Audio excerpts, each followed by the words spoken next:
The ocean is not a playground. It is a graveyard, a pantry, and a battlefield, all wrapped into one wet, dark package.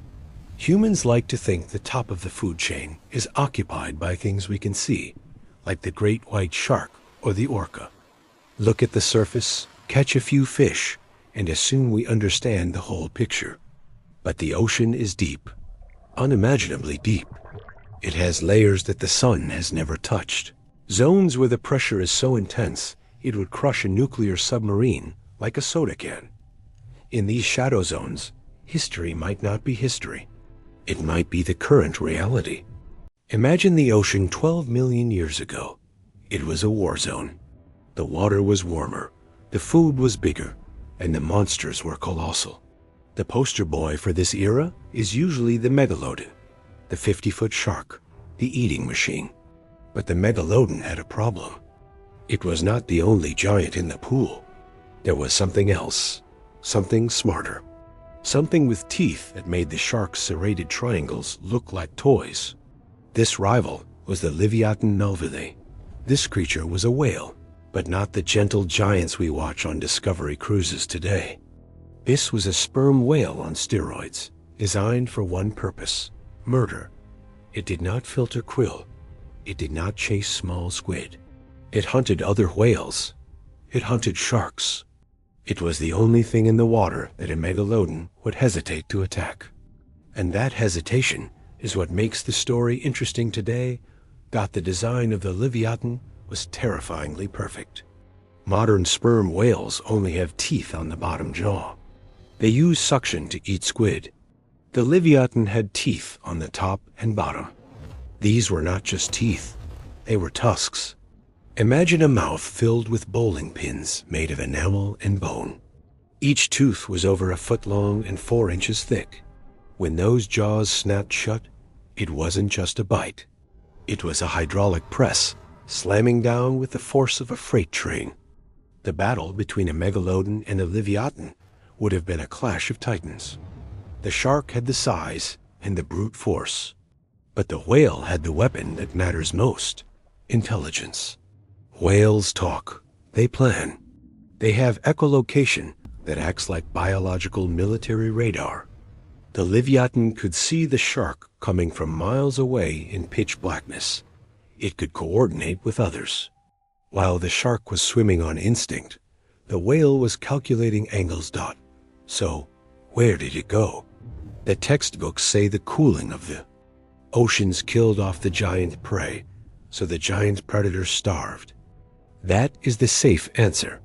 It wraps everything up in a nice little bow, but the ocean is not like tidy endings. The coelacanth was supposed to be dead for 65 million years, until a fisherman pulled one up in 1938. If a fish can hide for that long, can a whale hide too? Consider the habitat of the modern sperm whale. It is a deep diver. It can hold its breath for 90 minutes, plunging thousands of feet into the abyss to hunt giant squid. The Livyatan was likely the same. It was built for the deep. If the surface world became too cold, or the food became too scarce, the logical move was not to die. The logical move was to go down, to adapt, to follow the food source into the dark. Deep in the Mariana Trench, or the Tonga Trench, or the thousands of miles of unmapped ocean floor, there is plenty of food. Giant squid, colossal squid, massive sharks that never see the light of day. A population of Livyatan could theoretically survive there, living as ghosts in the pressure zone. They wouldn't need to surface often. Maybe they evolved to hold their breath longer. Maybe they only surface in the wildest storms, when no ships are around to see the spray of their blowholes. Let's shift the scene to the present day. A deep-sea oil exploration vessel sits in the middle of the Pacific. The water is choppy, gray, and endless. The crew is bored. They are dragging a sonar sled miles behind the ship, mapping the bottom. The monotony is broken only by the coffee machine and the hum of the diesel engines. On the screen in the control room, the sea floor is a flat, green line, boring, predictable. Then the line glitches. A massive shape separates from the bottom. It isn't a rock. Rocks don't move against the current. The shape is 70 feet long. The sonar operator taps the screen, thinking it is a system error. A school of fish, maybe? But a school of fish is a cloud on sonar. This is a solid block of density. The object is rising. It is coming up from a depth of 6,000 feet. That is the kill zone. The pressure change alone should kill most surface animals. But this thing is rising fast, like a missile. The operator calls the supervisor. They watch the blip. It stops at 2,000 feet. It hovers. This is the behavior of a sentry. A guardian checking out a noise dot in the water. The environment is pitch black. But the creature does not need light. It sends out a click, a biosonar pulse. The sound is so loud it could vibrate a human skeleton into jelly if a diver were close enough. The click hits the metal hull of the oil ship miles above. The sound bounces back. The creature processes the data instantly. It knows the size, the density, and the speed of the intruder. It decides the ship is too big to eat, or perhaps too strange. The creature turns. The movement is fluid, powerful. The massive tail fluke, wide as a small airplane wing, pushes a wave of water that would capsize a small boat. It descends again, back into the safety of the crushing dark. Why don't we see them? Because the ocean is vast. We have explored less than 5% of it. A pod of 20 or 30 massive predators could easily patrol a territory the size of Australia in the deep Pacific and never cross paths with a human camera. They are smart enough to avoid engine noise. They know that noise means trouble. There have been reports. Sailors talking about sea serpents or black whales that looked too aggressive, too big. During the whaling era, old captains spoke of the rogue bulls, whales that attacked ships, whales that bit boats in half. We wrote these off as tall tales, fueled by rum and isolation. But maybe they weren't stories. Maybe they were encounters. Moby Dick was fiction, but the inspiration was real. A whale that fights back. A whale that hunts the hunter. The Livyatan fits this profile perfectly.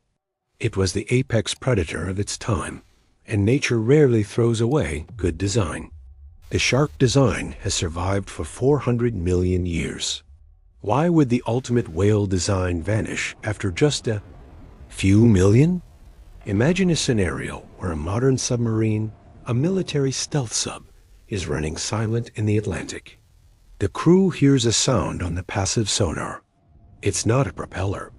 It's not a geological shift. It's a breathing sound. A slow, rhythmic, heavy breathing, but underwater. Then, a scraping noise along the hull. Something testing the metal. Something rubbing against the steel skin of the sub to see if it is edible. The captain orders a ping. The active sonar blasts a sound wave. The response is immediate. A scream, not a mechanical noise, but a biological roar that resonates through the water. The sub shakes. The crew looks at each other with wide eyes. The sonar screen fills with a massive red blob circling the submarine. The predator is sizing them up. It realizes the metal shell is too hard, or maybe it just isn't hungry. The blob accelerates away at 40 knots, vanishing into the trench. The Livyatan had the tools to survive. It had the size to regulate its body temperature in cold water. It had the teeth to eat anything that moved, and it had the brain to adapt. While the Megalodon was a tank, the Livyatan was a strategic bomber. Tanks get stuck in the mud. Bombers can change targets. If they are down there, they are the true kings of the planet. We claim the land. We claim the surface. But the deep belongs to them. They swim through the wreckage of sunken ships. They navigate the underwater mountain ranges. They fight battles in the dark with giant squids that would give a horror movie director nightmares. The existence of such a creature changes the way we look at the water. It makes a swim in the ocean a little more daunting. It makes the blue expanse a little more mysterious. We throw our plastic into the water, we drag our nets, we make our noise. And somewhere, deep down, in the cold and the dark, a massive scarred eye opens. It watches the surface. It remembers. The Livyatan does not need to come up to the beach to prove it exists. It is content in its kingdom. The silence of the deep is its camouflage. The pressure is its shield. Until we drain the oceans, we will never know for sure. But the odds are never zero. Biology finds a way. If there is food and there is space, life persists. Think about the scars found on modern sperm whales. Sometimes they come up with circular sucker marks from squids, but sometimes they come up with long, straight rakes, deep gouges in their thick skin that look like they were made by a chainsaw. Marine biologists say it is from other males fighting, or maybe an orca attack. But orca teeth are conical and relatively small. These scars are massive. Parallel lines carved into the flesh dot. What kind of animal leaves a bite mark that spans 3 feet across? What kind of animal has the jaw width to grab a 50-ton sperm whale and do damage? The list of suspects is very short. In fact, the list is empty unless we add a ghost to it. Unless we add the Livyatan dot. The ocean is a master of recycling. Dead whales fall to the bottom and create ecosystems. But a living superpredator creates fear. It creates balance. If the Megalodon is truly gone, it is likely because the Livyatan outcompeted it. It won the war, and the winner gets the spoils. The spoils, in this case, are the deepest parts of the world, where humans cannot go without a titanium shell.